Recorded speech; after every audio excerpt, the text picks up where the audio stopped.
Our Super Bowl is this week. That's right. Yeah. What are you swimming?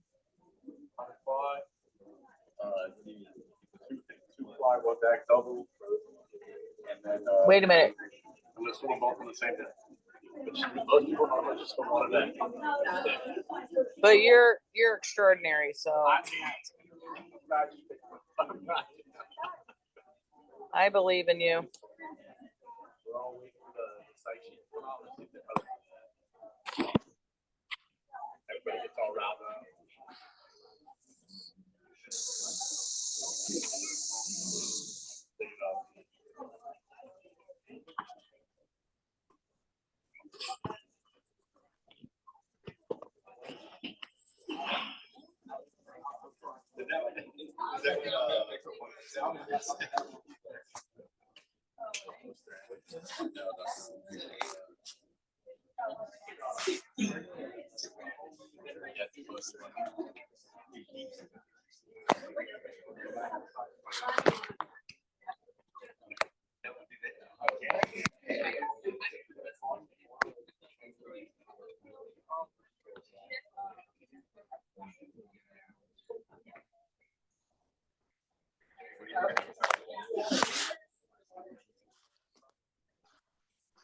Zoom into your class on Wednesday.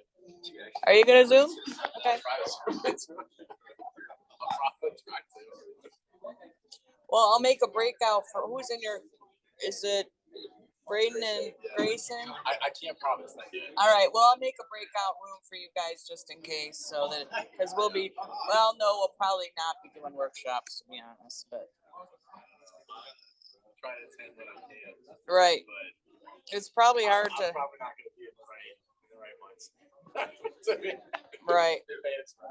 I get it. Especially if we're at the pool. Probably not.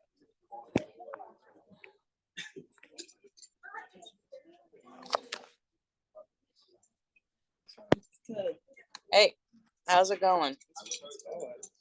Good. It's this third smallest section. Is it part of you? Not quite. Oh yeah, I was gonna say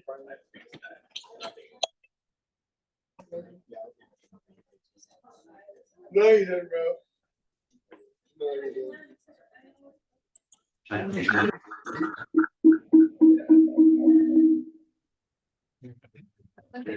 Oh, I'm Lauren, you said hi. There.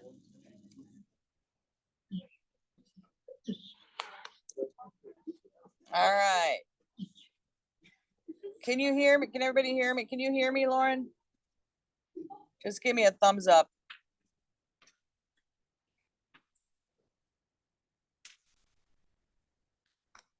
Okay.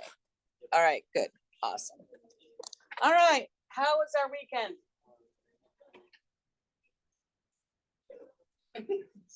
It's over. We're on to the week. All right. What I thought we'd do is go over what in the world? Oh, it's because I turned this. Okay. We'll go over our quiz, which the average was a 78. That's pretty good. I was pretty happy. So let's clean up the things we don't understand now so that you can show me your stuff tomorrow. Tomorrow, 4 topics, right? You don't.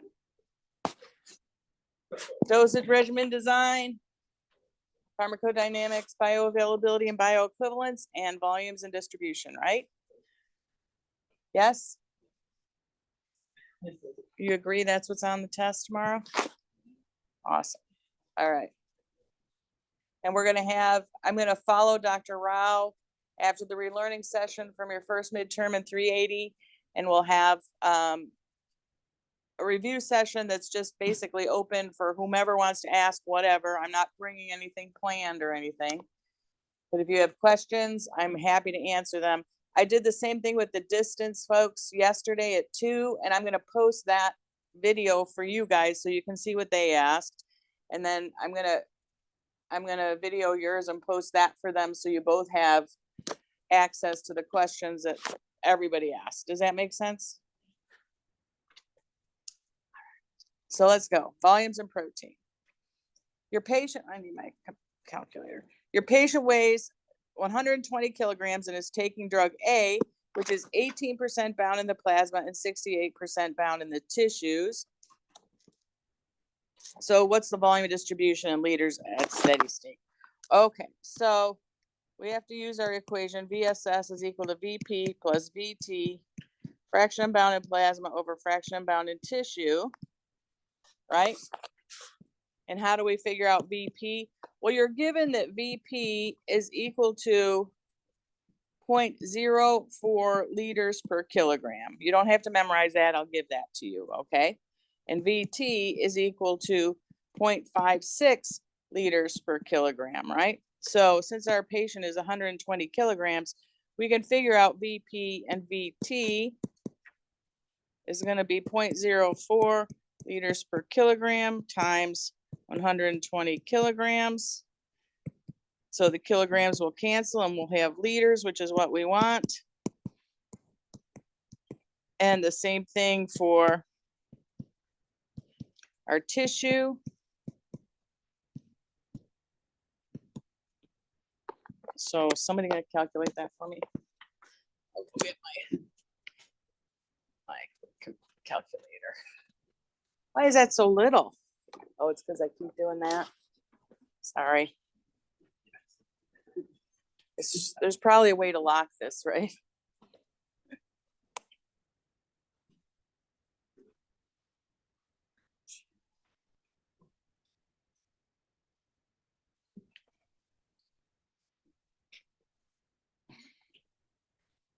Did anybody calculate it for me? Can't do it one-handed. What'd you get for plasma? Like 48 or? Oh, 4.8?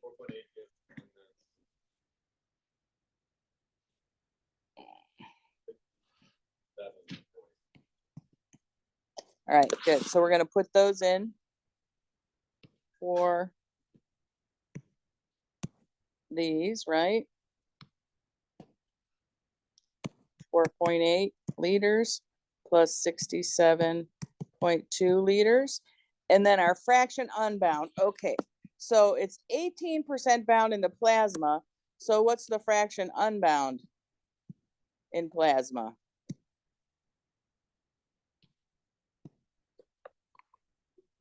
(82). So if it's 18% bound, then the fraction unbound is 0.82, right?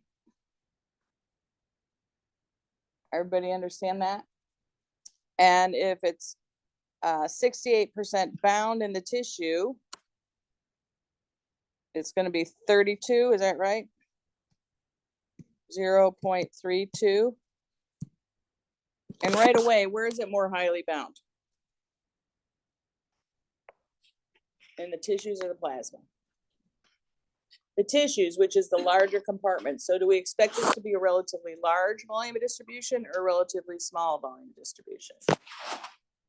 Large, right? Because it's stuck in that big compartment.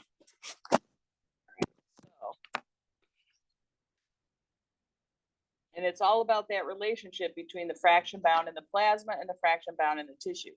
But it's really important for you to realize is those don't add up to 1. I've had so many people do that through the years. They think that if the fraction bound changes in the plasma, if it goes from like 10% bound to 20% bound, then that changes what the fraction bound is in the tissues. Oh no, it has nothing to do with that. They're separate things, aren't they? Okay, so that I just wanted to point that out while we're talking about it.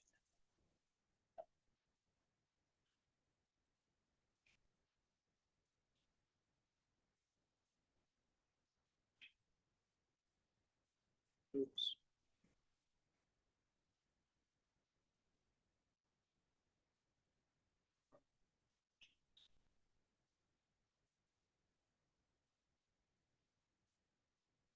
I got 177. Is that what you guys got?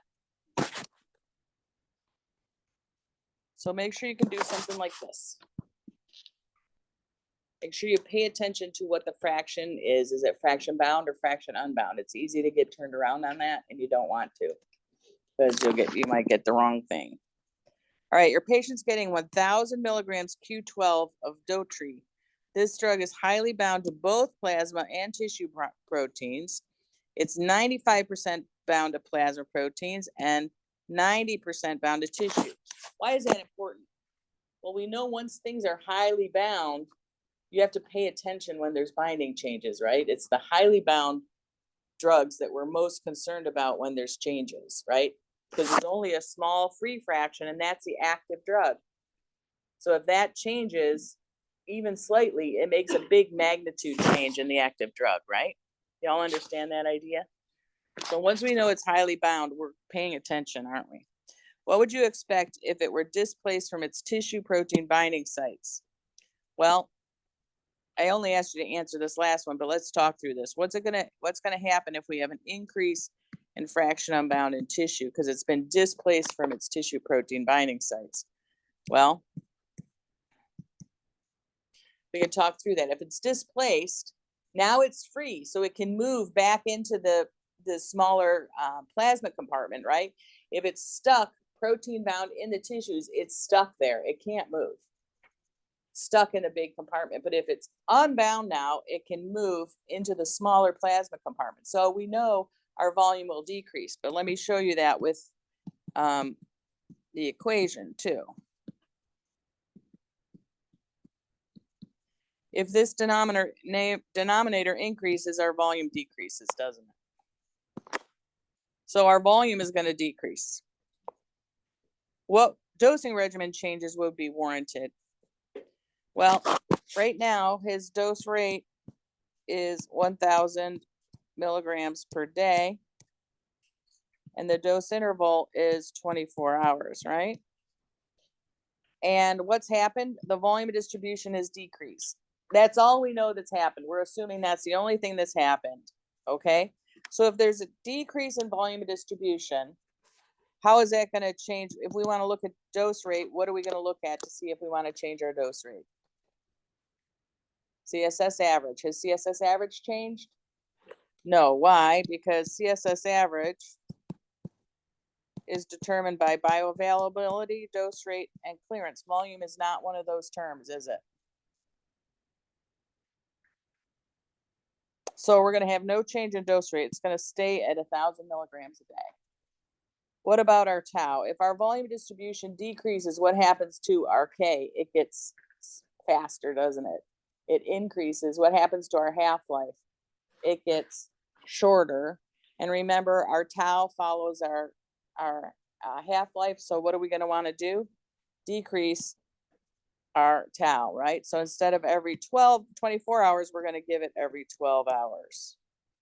So if we're still going to give 1,000 milligrams a day and give it every 12 hours, what's our new dosing regimen? Thank you. 500 milligrams every 12 hours.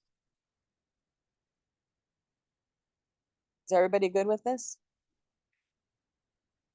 Am I going too slow? Maybe for some of you I am.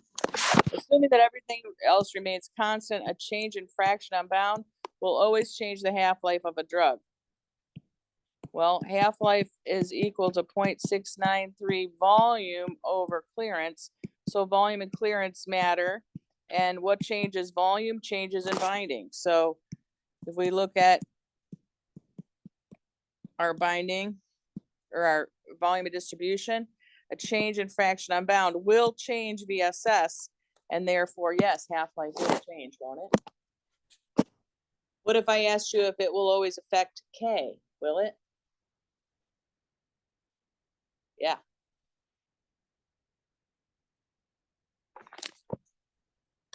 So this is true. The volume of distribution of a drug given 500 every 12 has decreased. So this volume of distribution has decreased, given 500.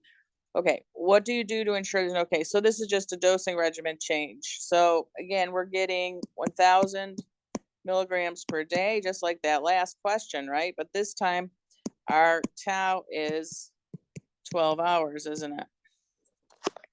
So what do you ensure there's no change in CSS average?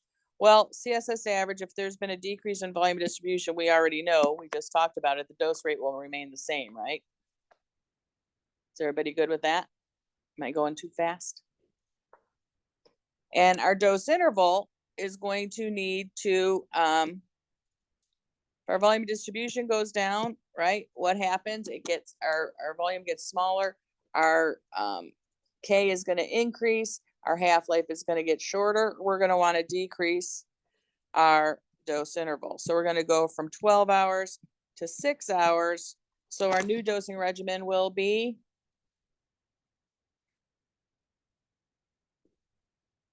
250 milligrams every 6 hours, right?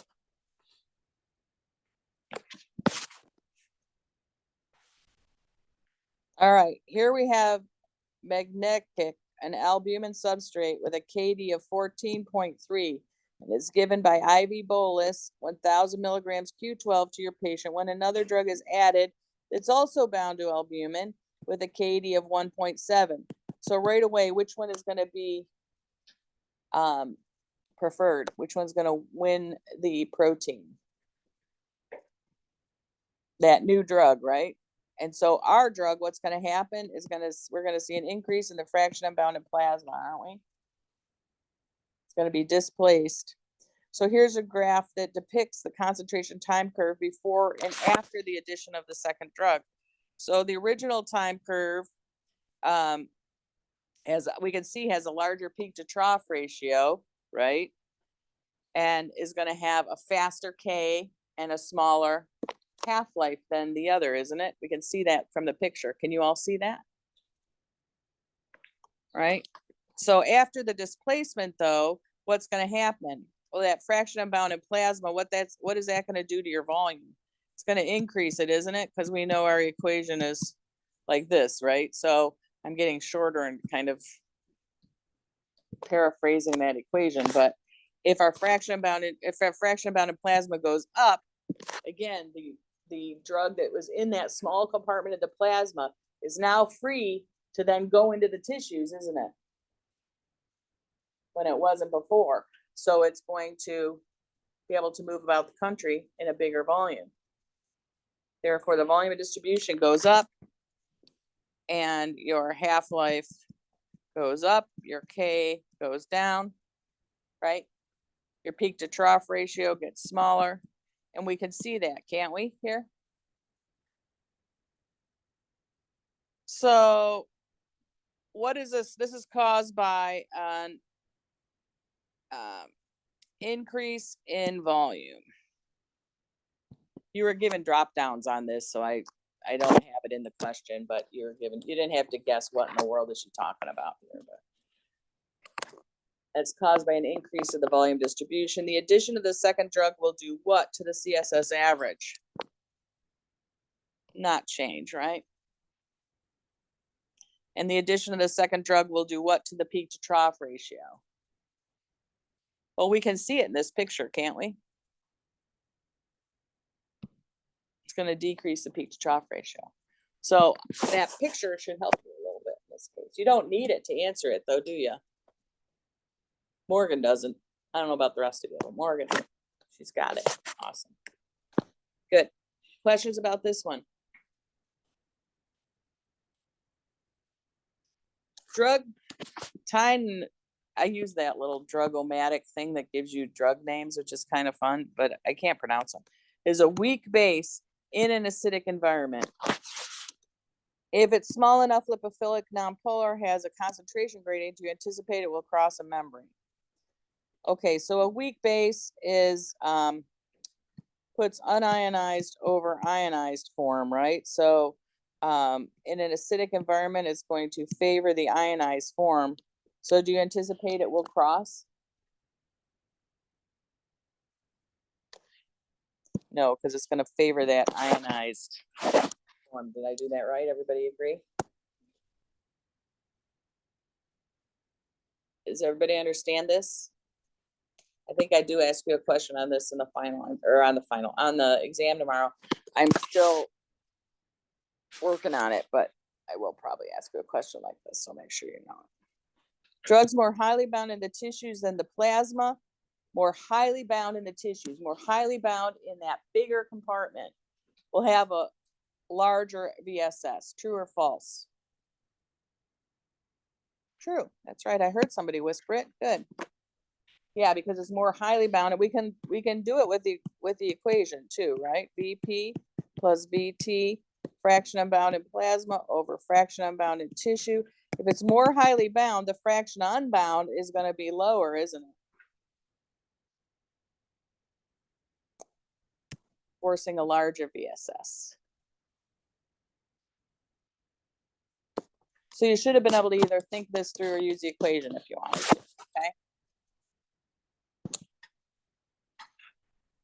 Your patient is on Cavantex and it came into the ER with several burns. So increase AAG. So an increase in AAG is going to do what? You're going to have a change in your fraction unbound in plasma, and what will it be? Increased or decreased?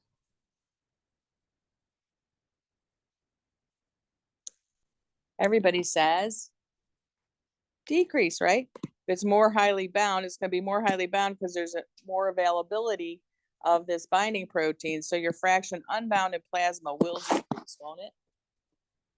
More highly bound in that plasma compartment, in the smaller compartment. So what's that going to do to your volume? I'm going to, just to save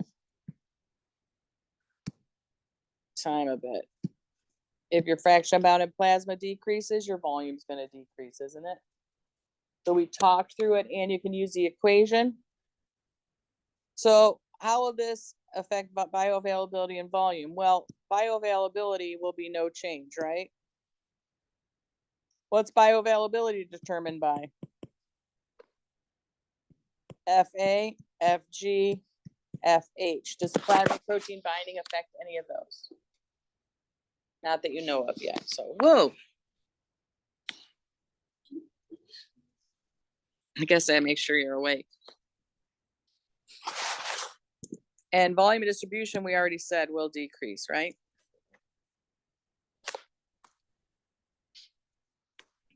You good? I could ask you what happened to K, peak to trough ratio, half-life, any of those things too, right? Only unbound drug is pharmacologically active. That's true. It's an important thing that you know. That is true. If a drug is bound to a protein, that's all it can do. It can't bind with a receptor. It can't move around through the membranes. It's stuck until it becomes unbound.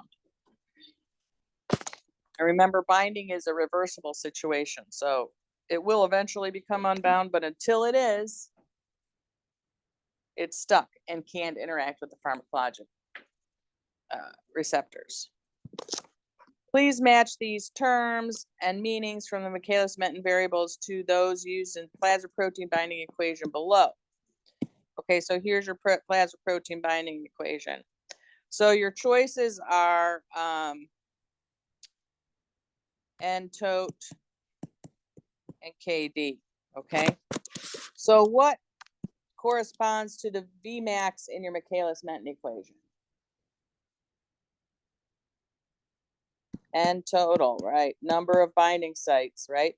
Vmax is the maximum rate at something can happen. It's basically the capacity of the system. When it's everything's full, what is it, right? It's also analogous to Emax in our Emax model, isn't it? Okay. How about Km? Km is our Michaelis-Menten constant. What's analogous to that? KD here, right? Km is the concentration where you are at half Vmax, and KD is the concentration where half of your binding sites are available, or it's the concentration where you're at half and total. Same thing. What's C50 in the pharmacodynamic, in your Emacs model? What is C50? The definition of C50. Concentration where you're at 50% of your maximum effect. They're all the same, aren't they? It's all the same thing. Which represents the affinity of the system, right? We've been talking about how their relatives KDs tells us about the attraction. This is going to be KD. Just like C50 tells us the potency, right? Because that's telling you which has the most attraction for the pharmacologic receptor. C50 tells us our potency, doesn't it?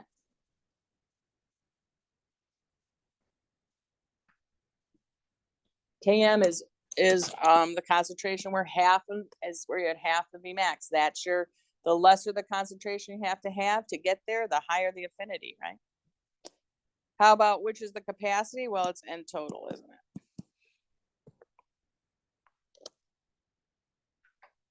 This is just like the question I asked you on the homework, I think. Either homework or I can't remember which one now. But. All right, any questions about this?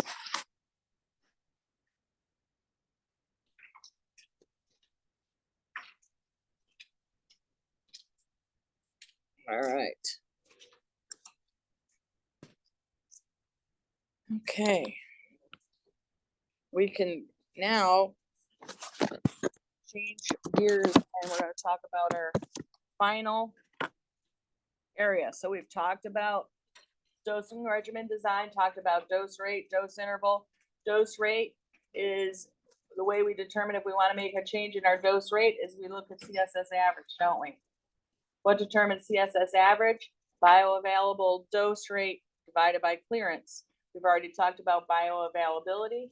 We control dose rate, right? So the last part of that we have to talk about is clearance. We're going to talk about clearance concepts today. How we decide if we want to make a change in dose interval is we look at our peak to trough ratio, right? And see if our peak to trough ratio is in the therapeutic range of where we want it to be. What determines that peak to trough ratio? K and tau. We control tau. What determines K? Clearance and volume, right? Clearance and volume, we've talked about what determines volume, which is what we just been talking about last week. Now we're getting into clearance. Clearance affects both, doesn't it? And it muddies the water for everything. So I'm just going to introduce these ideas. We're not going to get really into it till after the exam because I don't want to, like mess up your minds. By the way, on the test tomorrow, it'll be a 90-minute exam. You can use your whiteboards and your calculators. And you're gonna have 50 questions, 2 points a question. So you need to keep moving. None of them will be really long. But yeah, most, you're gonna have seen them before, some of them. So you should be able to be pretty quick on some of them, the ones you have to think about. I could make it less and then it's more points per question, which isn't always good. It's sort of just keep moving. And take a look, take a look at all your homeworks and I'm not going to ask you anything new, I might ask the concept in a different way, but you've got all the concepts. Just keep moving. All right.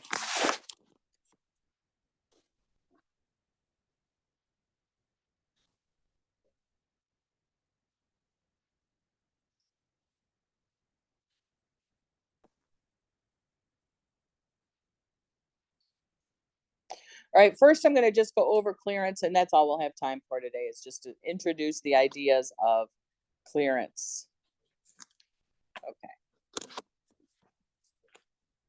So elimination, when we say elimination, that includes metabolism and excretion. Metabolism is when you're changing the drug into something new. Most of the time that happens in the liver, but there's metabolic tissues all over your body.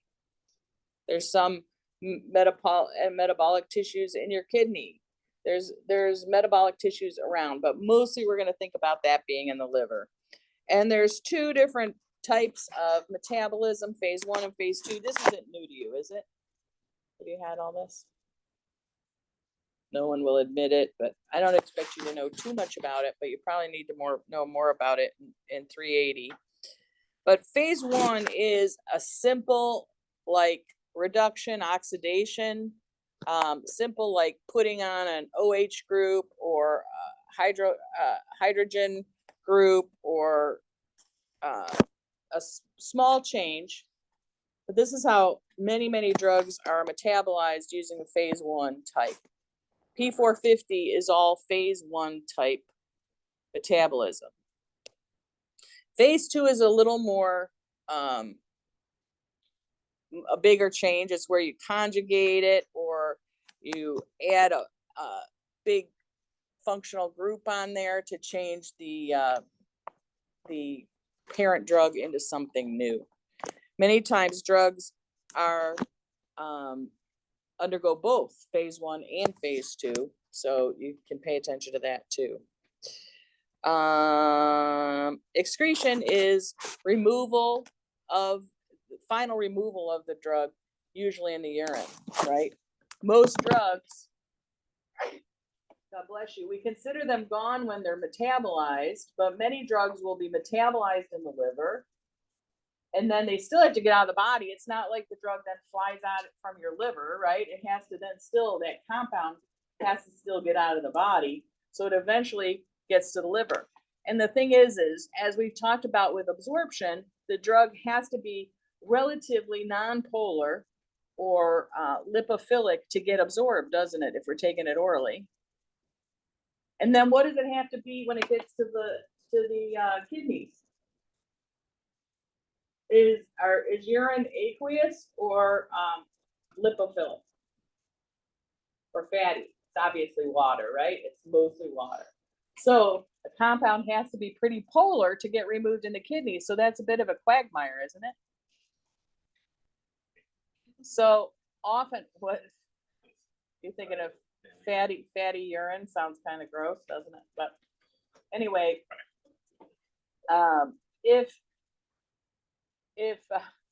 so the drug has to be polar to get out in the urine. So we've got a problem because it had to be lipophilic to get absorbed, and that has to be polar to get eliminated. So often drugs are metabolized into a more polar form, so it can be eliminated in the kidneys. Does that make sense? So drugs are often, the drug is changed in the liver to something more polar and then eliminated by the kidneys. Not always, but sometimes. And then the drug just has to get into the kidneys to be removed. And we'll talk about renal clearance later. Like I said, there's lots of sites of metabolism. We know one of the sites is in the gut wall. We've already talked about it, right? We have enzymes in the gut wall, don't we? That's metabolizing, changing it into something new. Most drugs must be altered before they can be eliminated. We were just talking about that, right? So that a drug has to be in a polar form because it's in your urine is aqueous. There's very few drugs that are eliminated unchanged from the body. And often if we have to do that, we have to give them by IV or by a non-oral route because they're going to be polar to begin with. So they wouldn't be absorbed.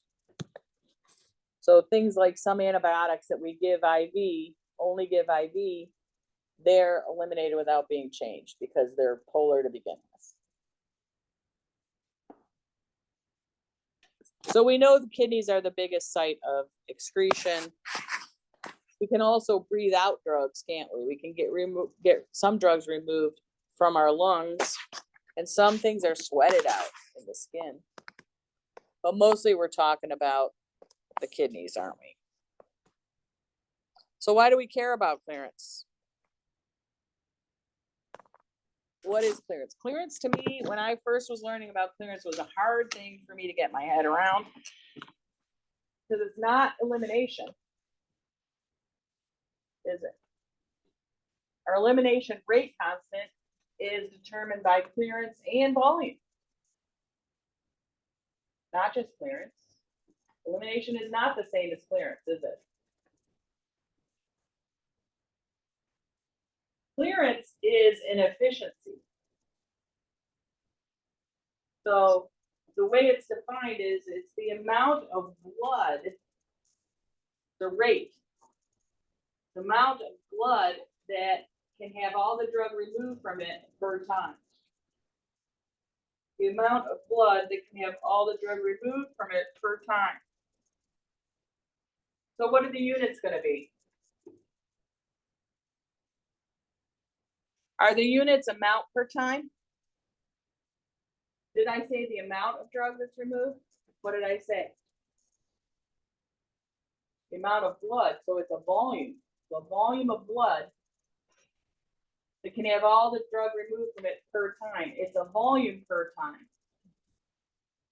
So a clearance is always in volume per time. It took me a while to understand this and get it. So if you don't get it right away, that's okay. Have you worked with creatinine clearances yet in any of your classes? Have you talked about creatinine clearance? All right, well, creatinine clearance is a way that we measure kidney function, specifically glomerular filtration rate.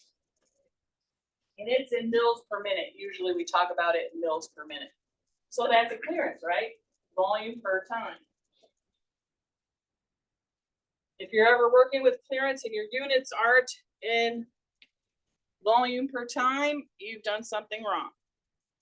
So I do beg you to use your units because it can give you a hint that you've done something wrong with your math. It should always be liters per hour, mils per minute, something in volume per time, okay? Not amount per time.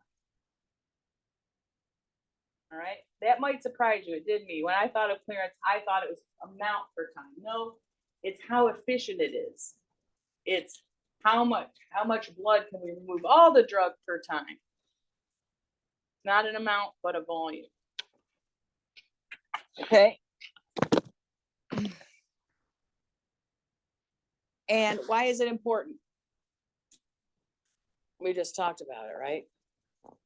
It affects both CSS average, it affects area under the curve, it affects half-life K, therefore time to steady state, peak to trough ratio. It affects all the things, doesn't it?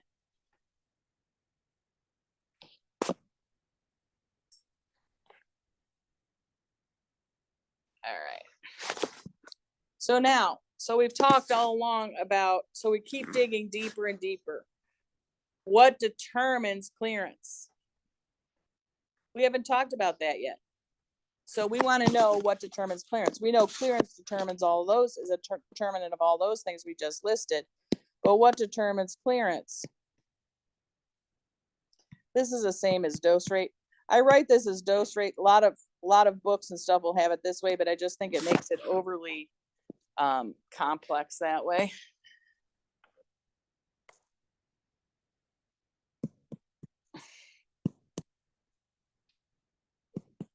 So are all these equations true? Yes. Clearance is equal to bioavailable dose rate over CSS average. Clearance is equal to volume times K. Clearance is equal to dose over area under the curve IV, or bioavailable dose over area under the curve PO. This is all true, but is clearance determined by bioavailability? Is clearance determined by dose rate? Is clearance determined by CSS average? No. This is just a rearrangement of our equation, which is the dependent variable here. CSS average is the dependent variable, right?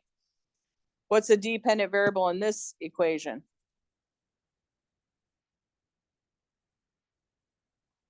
K. K is dependent upon these two, right? Not the clearance is not dependent upon K. Clearance is not determined on, it's dependent upon volume or determined by volume, is it?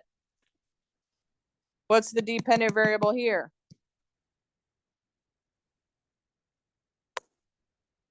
Everybody? Area under the curve, very good. So your dependent variables are CSS average K and your area under the curve. Your area under the curve is going to be dependent upon your bioavailable dose over clearance, or if it's given orally, or your dose over clearance. That's how you get your area under the curve. What your area under the curve will be determined by. CSS average is determined by bioavailable dose rate over clearance, isn't it? Could we calculate clearance this way? Yeah. Yeah, we can calculate clearance this way, but are these the determinants? No. Do you understand the difference? I've already done that. Okay. So what does determine clearance? Here we go. We're going to talk about what determines clearance. Finally, you've been waiting, right? All right. Let's talk about a model. Okay. So here's our clearance organ, and we have blood coming into the clearance organ and blood coming out. The blood flow is symbolized with Q. Q is blood flow. So the blood flow is coming in at whatever rate. Okay.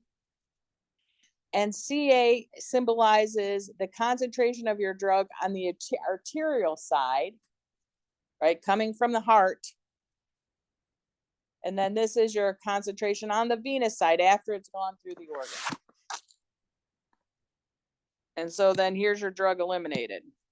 We're going to assume that the concentration in is greater than the concentration coming out. In other words, the organ isn't making drug, right? It can be, I guess, greater than or equal to. And also assumes no irreversible binding of the drug to the organ. In other words, the drug is not being bound to whatever organ is doing the clearing. It's just flowing through. Does everybody have this picture in their head? I usually think about this as the liver, which is fine if you think about this as a liver, but it's really a model that should work for most clearance organs. Okay. So you've got your blood flowing into the liver, coming in at concentration A, your blood flowing out of the liver, coming out at concentration B, CV. All right. Now, this is going to go through a whole bunch of math that you don't need to know. But the rate of extraction in amount per time. So this is QA. This is a concentration of drug at this rate coming in minus the concentration of the drug coming out. And that should tell you what's been eliminated, right? That's going to tell you what's been eliminated.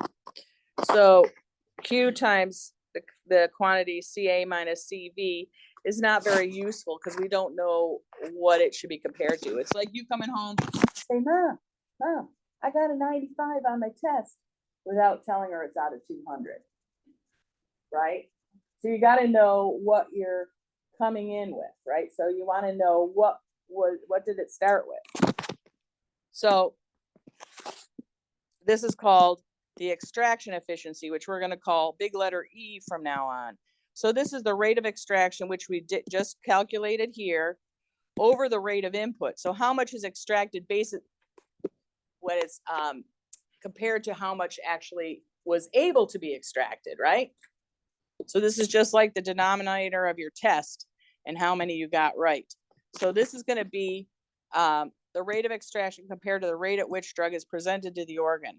So this is going to be a fraction again. So it's going to be between 0 and 1, just like bioavailability, FA, FG, FH. It's going to be between 0 and 1. When E is 0, what does that tell you? None of it's been extracted. When E is 1, 100% of it's been extracted.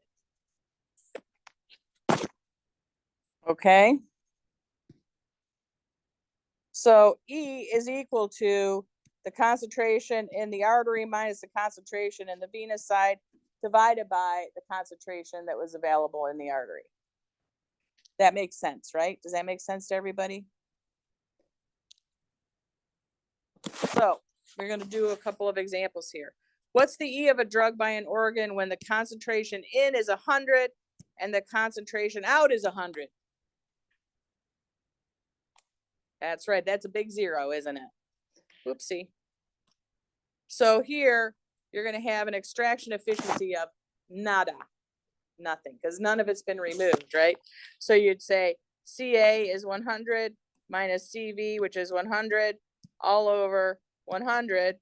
So 0 over 100 is still 0, isn't it? So this is 0.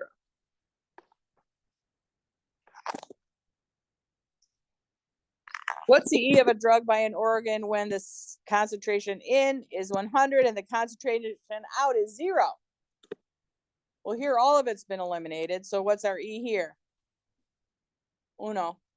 All of it, 100%, all removed. So in this case is 100 minus 0, which is 100 over 100, which equals 1, doesn't it? Good?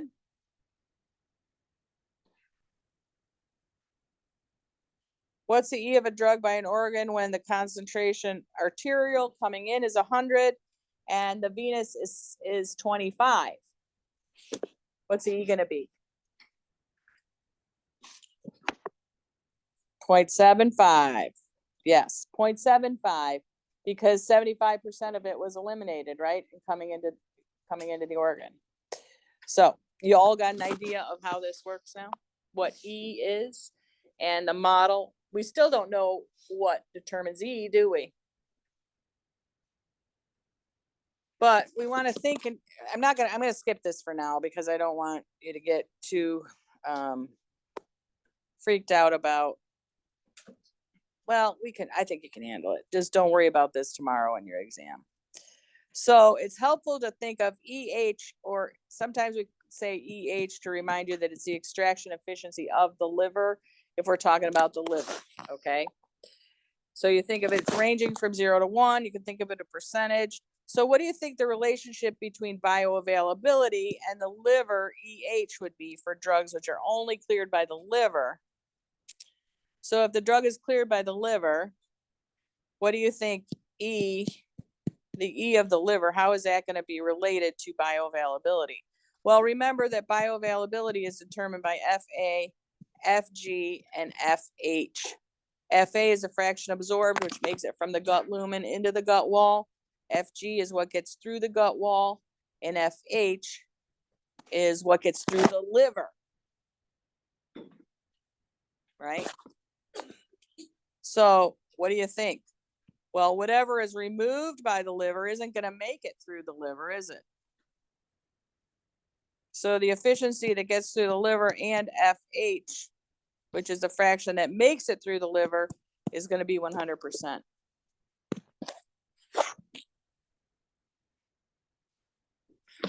So if, and this is only going to affect FH, fraction that escapes the first pass effect in the liver. This is the fraction remaining. And E is the fraction removed, isn't it? So those two together should be 100% of the drug. So if E is 1 for the drug that's cleared by the liver, what would you expect FH to be? If all of it is eliminated, what's FH going to be? 0. Correct. FH will be 0. None of it will make it through. If all of it's eliminated, that first case where 100 came in or a second case, I guess, where 100 came in and 0 was 100 came out again, none of it, or I'm sorry, 100 comes in and 0 comes out. How much of it's going to make it through the first pass? 0. FH is going to be 0. If E is equal to 0, so none of the drug makes it through. Or I'm sorry, all of the drug makes it through, right? None of it is eliminated. What's FH going to be here? 1. That's right. So E plus FH equals 1. EH plus 1F1. Okay. How about our drug where the E was 0.75? 75% of it was eliminated. What's your FH going to be? 0.25. Okay, so I did introduce this during bioavailability, so I wouldn't get you, this adds another wrinkle, doesn't it? I don't want you to worry about it for the test tomorrow. I'm going to assume you don't know this yet, so just forget about it for tomorrow. But we're gonna come back to this on Wednesday. Yay! So I'll see you guys at the review session if you want to. It will be recorded and post the review session yesterday from distance folks. And then you'll also have access to this quiz review. Thanks, guys.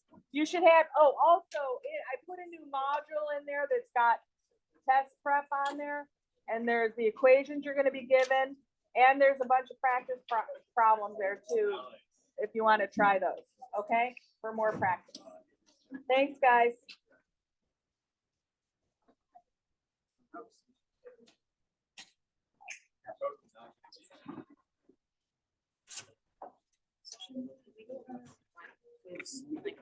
When? After the review session. Sure. Well, it has to be. If not, I can just. No, I show mean, you we'll the figure link. something out. Do you have any other time today? Not today, but if not, do you have like a link in your email to like Yes, your meeting? yes. I'll do that. I have time between 1 and 3 today. That's Dr. Raj Reland, Oh, yeah. so I'll need that. Maybe if it finishes early. Okay. Okay, I'll reserve that last hour. Thank you. Sure. And if not, we'll figure it out. I'll send you like an email or something. if Okay, that it's sounds good. running late. Thanks. All right. Actually, no, I don't have to be to BG. I can do it after. Okay. Alright. Right. Great. You're gonna take the test exam? Yeah, I sent a test request to you last Friday. Okay, great. I haven't seen yours come through yet. I'm sure it will. Okay, thank you. Okay, sure thing. Just wanted to let you know, the quiz yesterday, I had to get in it twice, and you got 2 entries. So this is what it put, Sorry. it like locked my screen. Ooh. So how do I know which one? I don't know. How to Well, work it out that. resumed Oh, it where I left oh. off, but it Oh, took you all my mean- time off. How I just like, I had one question left, bad? so Oh, I just got a one. 90, so Oh. I mean, I'm not. You're upset fine. about it. Yeah, I okay. just wanted to let you know before you look at it. Well, I don't know. She ended up Oh, like oh, three good times, thing. But, Good thing, yeah. You might get highly suspicious. oh, I'm sure, 'cause it, like, turned the camera off, and then, like, oh, keep going. If I put the camera Oh, brother. I'm just learning, so I gotta learn all the hitches about this one.